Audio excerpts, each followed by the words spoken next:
Well, sorry I've not been around for the last couple of days, but let's be honest. There's not been a lot to report.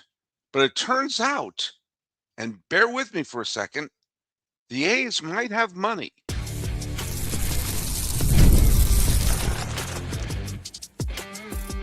You are Locked On MLB, your daily MLB podcast. Part of the Locked On Podcast Network, your team every day. Hello, baseball fans. Welcome to Locked On MLB, part of the Locked On Podcast Network, where it's your team every day. This is the daily podcast where we talk about all of Major League Baseball. I'm your host, Paul Francis Sullivan. Please call me Sully, and thanks so much for making Locked On MLB the number one sports podcasting network. We are number one. That's right. Right there. Could I do that if we weren't? Follow us at Locked On MLB Pods on Twitter or whatever it's called these days, and on Instagram. And I'm your pal Sully. I'm at Sully Baseball Podcast on Instagram. But the best way to get a hold of us is right here on the YouTube's channel. We're doing a live stream today, so if there's any bumps and bruises along the way, I can edit it. And also, join the Everydayer Club. Seriously, join the Everydayer Club. You get to follow the show ad-free. Go to lockedonmlb.supercast.com, and then you get access to the Everydayer Club Discord, which I jump onto quite often. Thank you very much. And I've had some nice interactions with some people there. Hey, let's go right to the trivia question, shall we? Let's get that bit of news. Which former 8-time All-Star and Gold Glove winning World Series champion, beloved broadcaster, and former National League president turned 92 years old on Wednesday? And if you loved listening to Phil Rizzuto growing up, you know that was Bill White. Bill White, who's now in his 90s. We still have him. He's still with us. He's not in the in memoriam video. So I want to celebrate a guy who did pretty much everything you can do.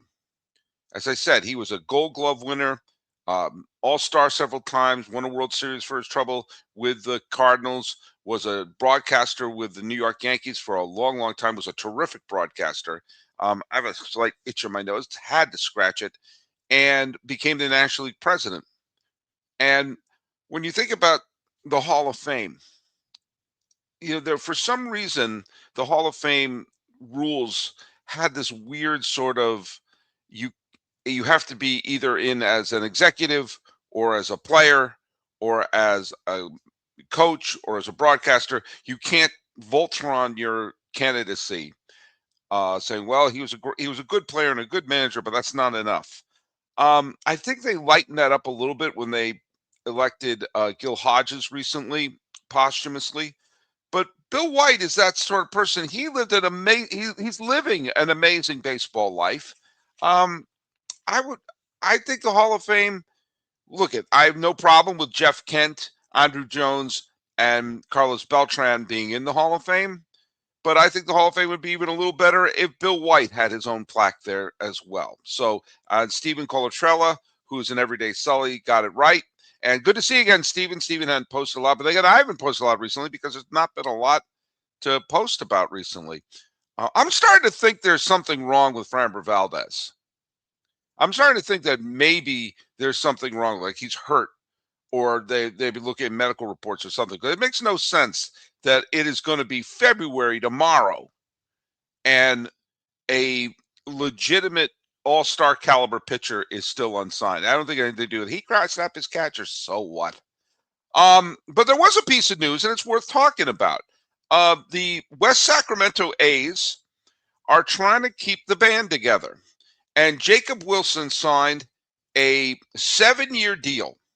And it has a club option, not a player option, a club option for an 8th year.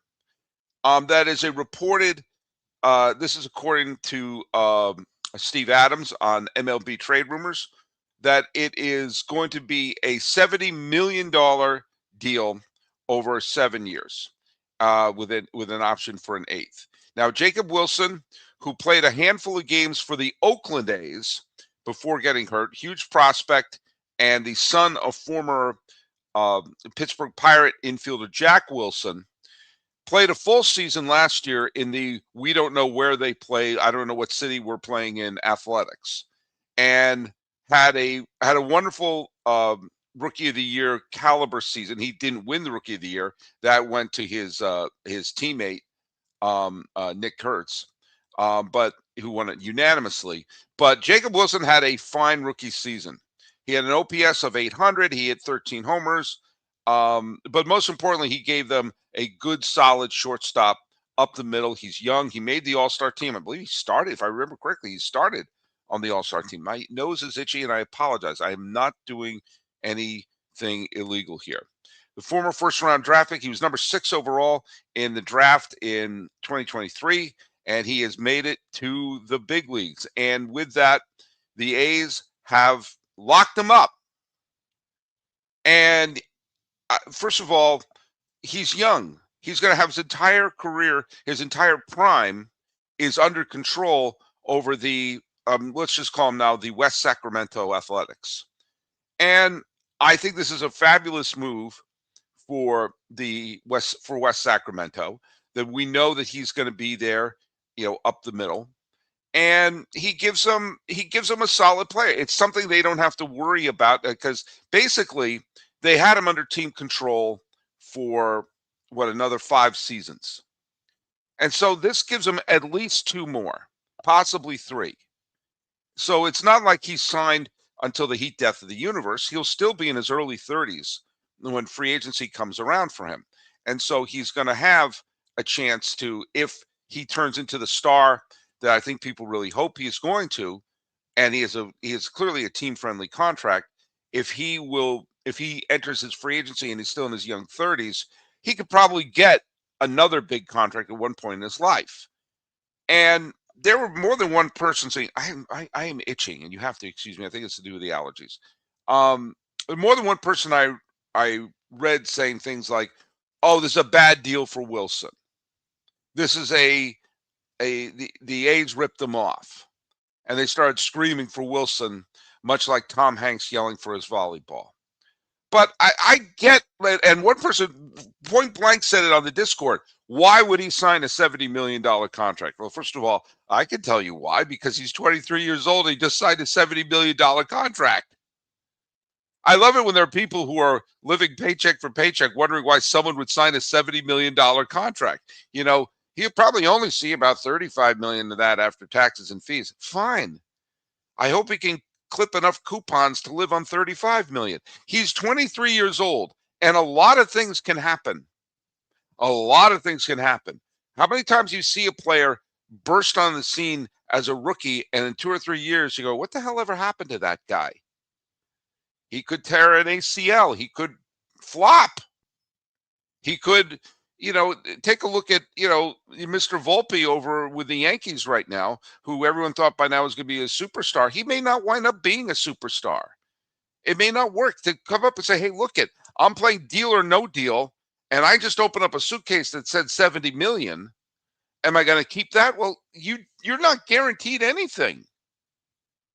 You're not guaranteed the big, long, honking contract. And, oh, yeah, by the way, there is a potential tidal wave. Remember in Interstellar when they saw those, they thought they were mountains at first, they turned out to be tidal waves? Well, that's what we're looking at that's coming right at us, is a tidal wave of a potential lockout that could potentially wipe out the 2027 season. I hope, I pray that the cooler heads prevail and that never comes to a lockout that could potentially torpedo the sport. I hope that they come to their senses and realize this is 28 teams versus 2 and not owners versus players, and they figure out something. But as we've seen over the last bunch of years, wealth does not equal intelligence. And the wealthy people who are in charge of this may put a bazooka to their foot and blow their own foot off. And if you're saying, we may not have baseball in 2027, who knows what's going to happen? Might as well take the money. I bet you're going to see a bunch of players taking the money because, hey, I don't even know what's going to happen. I don't know what the salary situation is going to be. I don't know what the state of the sport's going to be. So I might as well sign something that I know I'm going to walk away a millionaire. before you pull a job at Chamberlain and jump up and down a trampoline and torpedo your chance to ever becoming a multimillionaire. As Muskie Wrestler says, take what is given because you're never guaranteed anything. Exactly. I'm a public school teacher as well as a podcaster here. I'm willing to take a terrible contract that after taxes and fees will net me 30 some odd million tomatoes. I really hope Jacob Wilson doesn't spend all that in one place. Hell, the team's going to Las Vegas, supposedly. So I hope he doesn't blow it there. When we come back, I do want to talk about the team that he's playing for, currently known as the West Sacramento Athletics, and get into a little bit of, hey, what's going on now? Why couldn't this happen before? And don't tell me it was about the luxury tax. And hey, speaking of taxes,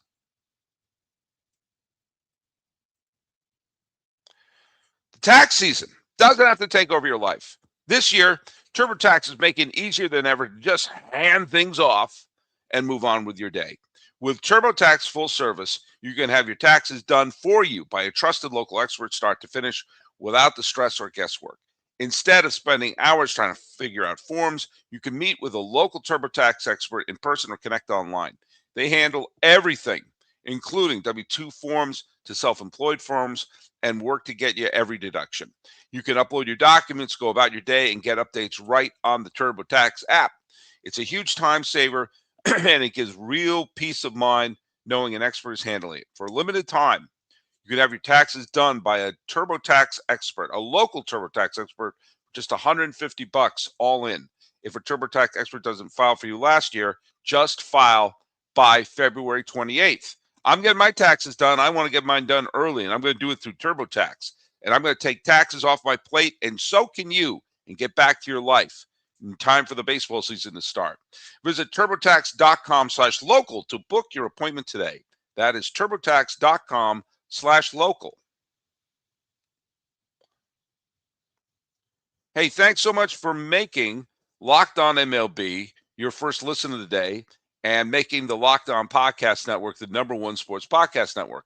If you haven't already, go check out the new Everydayer Club. You get ad-free audio of the Locked On MLB show. It's kind of like Apple Podcasts or Spotify. And also you get access to the Everydayer Discord Club. And let me tell you something. I'm there a lot. I love interacting with some of the people who listen to the show. It's so much fun for me to get to know some of you there. And I sometimes go on these random tangents about baseball and everything. By the way, it's a lot of fun. So check us out at lockedonmlb.supercast.com. There are a lot of people in Oakland who are looking at this situation right now and go like, oh, you could sign players long-term. Interesting. That's an interesting thing. Who knew that this ownership could do that? And I've been checking out the stadium camera. There's a webcam that is showing the progress of the construction of the stadium in Las Vegas. It's still pretty early on, but you could start to see there are pylons in the ground. It looks like there's a second level starting to be built. They are actually building something. For a while, they're just pushing dirt around, but it looks like they are actually building something. Now, will it be built in time? And we kept hearing they casually added another year to sleep on the couch in West Sacramento. And again, we'll see how much of the Fishers' own money is going to be spent on this. It was an argument that Booney and I had on Locked On A, and so we said, "Oh, all the money is there. They've got the money to build it." And I can speak as someone who is the long-term substitute host of the Oakland A's Locked On show, and someone who knows many, many diehard Oakland A's fans. Funny. So I guess you can sign players long-term. I guess they turned over enough couch cushions and found a couple of $1 million here or there. Now, I like the fact that the A's have been spending money in West Sacramento to try to improve the team. Now, they were partially forced to do it because they wouldn't be able to get the revenue sharing money if they didn't do something to raise their payroll. Again, vindicating my theory that what is really needed is not a hard cap, but a floor and accountability of teams. If you're going to take revenue sharing money, every penny of that has to go to your 40-man roster. Otherwise, you got to give it back. That will do more for helping teams with competition than telling the Dodgers they can't sign Kyle Tucker. I'm sorry, I am right about that. And the A's are kind of proving it. Now they've gone on, they signed Lawrence Butler. So let's just say everything works out. Okay? I'm still very skeptical of Las Vegas as a baseball market, banking on tourism, which is plummeting in the United States, and we all know why. But also going to the desert in the middle of the summer is not a great tourist destination. And if you are there, you're going to gamble, drink, cheat on your spouse, or go see Penn and Teller, and maybe do all of them the same night. You may not squeeze in an A's game. Again, I think they should just rebrand themselves as a new team, kind of like when the St. Louis Browns became the Orioles. But what do I know? But let's say everything goes to the plan. They're the West Sacramento A's for the next 3 or 4 years, and then the Fisher Dome gets built next to over what used to be the Tropicana. And they have Lawrence Butler signed. All right. They have Wilson signed. They have Brent Rooker signed. They have Tyler Soderstrom signed. That's a pretty, and they'll still have Nick Kurtz under team control. Kurtz, Butler, Wilson, Soderstrom, and Brent Rooker are all going to be on the team that will supposedly be playing on the Las Vegas Strip. And that they'll have a few years to gel and play with each other. And if you are a West Sacramento fan, if you live in West Sacramento or across the river in Sacramento, or if you live in Vacaville or Davis or anywhere around there, you can say, hey, while the A's are crashing on the couch of the Sacramento River Cats, I know some of the players are going to be here. I can go to see a game at Sutter Health Park and see a major league team for the next 3 or 4 years and know who some of the stars are. That's a positive thing. That's a positive thing if you're a West Sacramento fan and you want to invest a little bit of emotion while a major league team is squatting in your city. But that was one of the main reasons why things fell apart in Oakland. That A's fans were cynical and rightfully skeptical to attach any emotion to some of the players on the team because of the history they had of dismantling the club. Dating back to the days, going back to the days of Connie Mack and the days of the Kansas City A's, and even Charlie Finley, who blew up one of the great teams of all time when free agency was looming. But you take a look at when Fisher, who took over the team, when did Fisher take over the team? Was it? It was, I think it was 2006. No, he took over in 2016. That's right, because he was involved with the team, but he took over it from the Wolves in 2016. And right around then, just as they had dismantled the team that was really good in the early 2010s, it became clear that if you were a quality player, you were going to be gone soon. You take a look at that team in 2018. 2018, 8 years ago, the A's were a 97-win team with players. They had Marcus Semien on the team. They had Matt Olson on the team, Chris Davis, Matt Chapman. They had, they were a team, and they had a pitching staff with Sean Manaea, Trevor Cahill. They had Mike Fire. They had a good team that year in 2018. In 2019, it was 2019. They won 97 games. My bad. In 2018, they won 20. That's right. They won 97 games in both years, back to back, 97 game win teams. By 2019, again a playoff team. Stephen Biscotti, Ramon Laureano, Marcus Semien, Matt Olson. You had Sean Murphy on that team. You had Brad Anderson was a pitcher on that team, Frankie Montas. You had a team that had back-to-back 90-some-odd wins, okay? And playing in the Oakland Coliseum where it was crumbling. Now, they only drew 1.6 million fans, but that wasn't the worst in the American League. Fans were starting to show up. There was a reason to like that team, but there was also a sense of, are they going to keep this team together? No, they didn't. They broke the team apart and got back piddly-poo. And so that was one of the reasons why Oakland fans were a little bit like, okay, are you going to invest in the team? They offered a big, huge contract to Billy Butler. And that was it. And everyone else, you just knew, was going to be traded away. We're going to be playing for other teams and winning titles with other teams and not with Oakland. And they spent zero money on the stadium, and they were raising ticket prices. Well, why aren't fans showing up? Why aren't fans loving this team? Because they knew they wouldn't invest in the players. They knew they wouldn't invest in the fixing up the Coliseum. And they knew that whatever player they had that was good was going to be dealt when they asked for more money than a Quiznos, what are they called? Sandwich maker.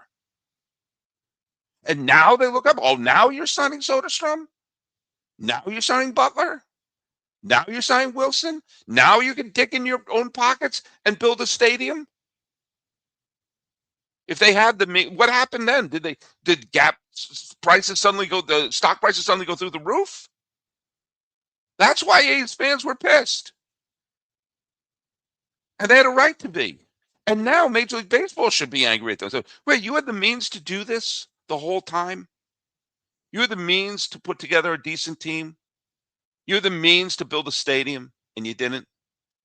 And now you're going to have 3, 4, maybe even 5 seasons of a Major League franchise sleeping on the couch in Sacramento while you build a stadium in the 40th biggest media market. But don't worry, tourism in the summer is going to save us. Now, you could make a compelling case that you couldn't have 2 teams survive in the San Francisco Bay Area. And you could make a compelling case for that. And what I'm willing to listen to, I think you never really got the chance because you never had a situation where both teams had the right stadium situation, but fine. There are other markets you could have done, and you also could have handled it differently. You could have done the whole thing differently. It didn't have to be this absolute horrific PR nightmare that made baseball look terrible in the process. And A's fans who hated Fisher are showing why they did. I hope, and I can't stress this enough, I hope if the A's do indeed move to Las Vegas, first of all, they should change their name. They should just totally rebrand it. Whole new thing. Because think about all the money you can make from new merchandise and everything like that. I hope if they indeed go to Las Vegas, that the Las Vegas, Aviators, let's call them the Aviators. The Las Vegas Aviators become a massive success and become a huge tourist attraction and becomes fantastic, even if Fisher owns them. That's what I want. Why? Because I love Major League Baseball, and I want every team, all 30 teams, and eventually 32, to have a chance to be successful and to be fun. I'm not rooting for the A's to fail. I think they might. And us not trusting John Fisher and this ownership all this time, so you could have signed some players. You could have fixed up the stadium, and you didn't. You were trying to make an out and gaslighting us the whole time. Yes, the Oakland politicians were a mess and a disaster. What a shocker. Politicians in California were not doing a great job. Lived here a long time. I can tell you that I'm not stunned by that development. But they could have done something, and we could have avoided this. Maybe they would have wound up being the Portland A's or the Nashville A's or something. Maybe. But it didn't have to end the way it did. And some of those great teams could have been really good. And guess what? I lived in the Bay Area in the late 80s, early 90s. And the ownership of the A's invested in the team, kept the team together, kept together Canseco and McGuire and Carney Lansford and Dave Stewart and Dennis Eckersley and eventually Ricky Henderson and Tony Phillips and Terry Steinbach and all of them. And guess what happened? Fans showed up. The Coliseum was packed. It was rocking because the fans knew this team was being kept together. Now the A's are keeping this team together, but they couldn't keep together the team in 2018 that won, in 2018, 2019, that won back-to-back 97-win seasons and were just maybe one or two players away from pushing them over the top. And I'm not talking about an arm wrestling film with Sylvester Stallone. That's why we were mad at him. And do you know what? We were 100% right.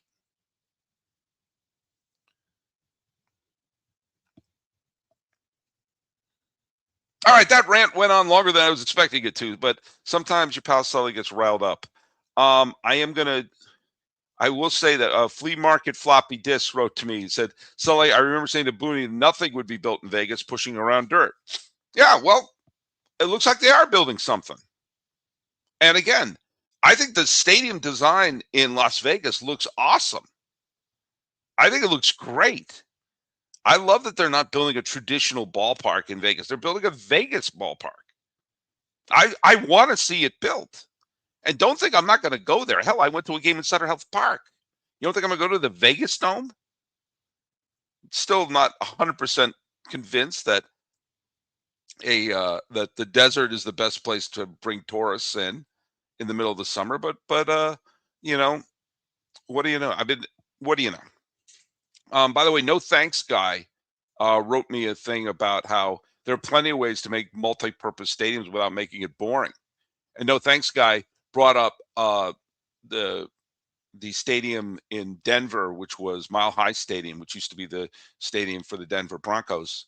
And then later, for the first few years, that was the home of the Colorado Rockies before they built Coors Field.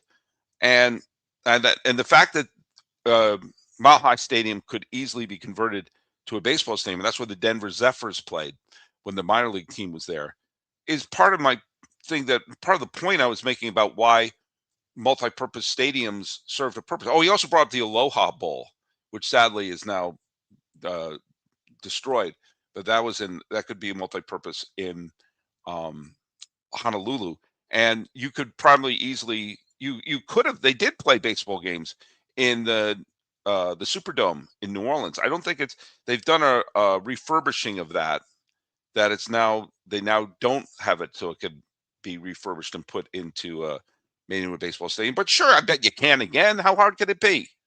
How hard can it be? And you have to be able to have some of these multi-purpose stadiums at least temporarily house a baseball team. The point I made was, if the stadium they built for the Raiders in Las Vegas could have been temporarily adjusted to be a baseball stadium while they build the Fisher Dome, they'd be in Las Vegas right now. And what that would also do is it would give almost like two bursts of interest. The first year, hey, we got a baseball team. We got a major league team. They're playing in the Raiders Stadium, which I couldn't tell you the name of that stadium for $100,000. But yeah, they're playing there. Oh, we got a team. We got a team. And then a couple of years later, you get another burst of interest because now we got an all-new baseball stadium. That's what happened with the Rockies. First few years, we got a team. We got a stadium. Or we got a Major League Baseball team. After years and years of the A's nearly moved there, the Pirates nearly moved there, they tried to expand. They finally got the Rockies. And so it was great excitement. And then there was another burst of excitement when Coors Field opened up. And by the way, Denver is a fantastic sports town. Well, that's what should have happened in Vegas and could happen in Nashville if that's what they did with the new stadium for the, what are they called? The Tennessee Titans. And I made the point, if they're going to build a new stadium for the Tennessee Titans, don't knock down their current stadium yet. Take down some of it and reconfigure it to be a temporary baseball stadium while you build a new park, because then you can expand. They should have done the same thing with the Buccaneers and the Rays shouldn't be fighting. They should be sharing a stadium. But I digress. I digress. I had a whole thing that I was going to do about so flea market floppy disk rights. A lot of Oakland fans just plain don't want the Vegas Stadium to be built, but I see what they say that they're mad. Yeah, I think some of that. But Fisher sucks. I mean, that's not an opinion, that's a fact. Fisher's not a straightforward guy, and he could have done something before.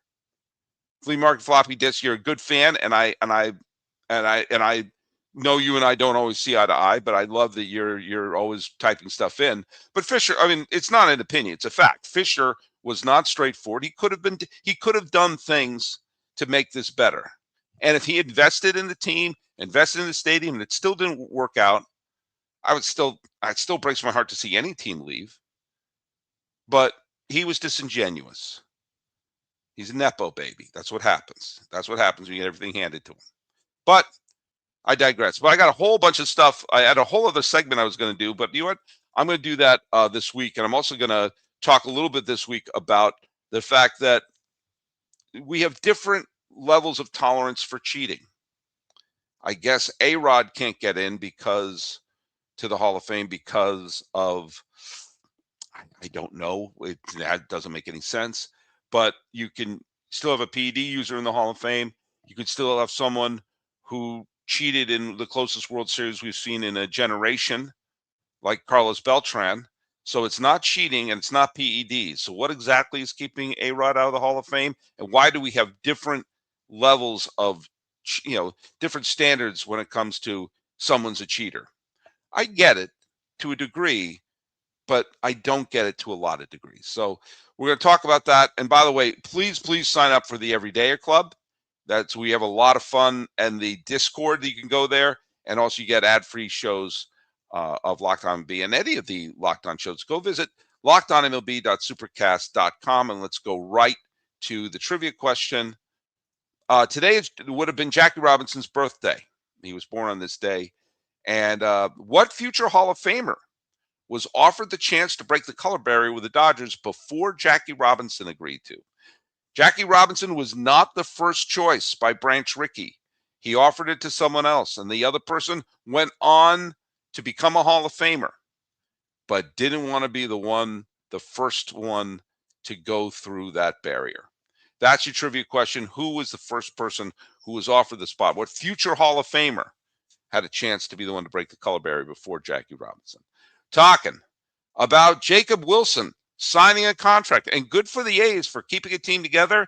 And if you live in West Sacramento, go support your team, because you know what?